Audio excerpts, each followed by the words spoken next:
Manalangin kayo mga kapatid upang itong ating paghahagi ay kalugdan ng Diyos sa mga makapangyarihan.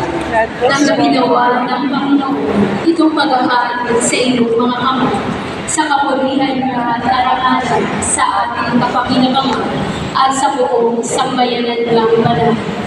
Ama naming lumikha, kawayan mo ang mga amin ay sumasamang-samayan at tanggapin mo ang mga ito para madagdagan ang iyong kamanalan sa mga nananalig na tunay sa pamamagitan ng Jesucristo, kasama ng Espiritu Santo at pasawalan hanggan.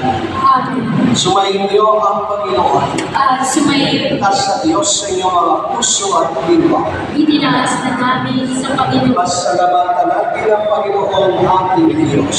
Marapat na siya ay kasalamat. Ama namin makapangyarihan, tunay ng marapat na ikaw ay aming pasalamatan sa pamamagitan ng Jesucristo na aming Panginoon. Lubhang na magbago kanyang loob sa pagkakamali ng tao sa salsiluko.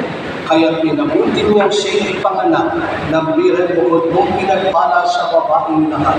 Sa labi ng inyong kamatayan, kami pinagaw ng namatay ng anak. Sa pagkabuhay niya kami kanyang binuhay upang kaugnayan namin sa iyo, huwag magwakas. Kaya kaysa ng mga anghel nagsisiawin ng papuri sa iyo na upay sa kalangitan, kami nagpupuli sa iyo kadakilaan.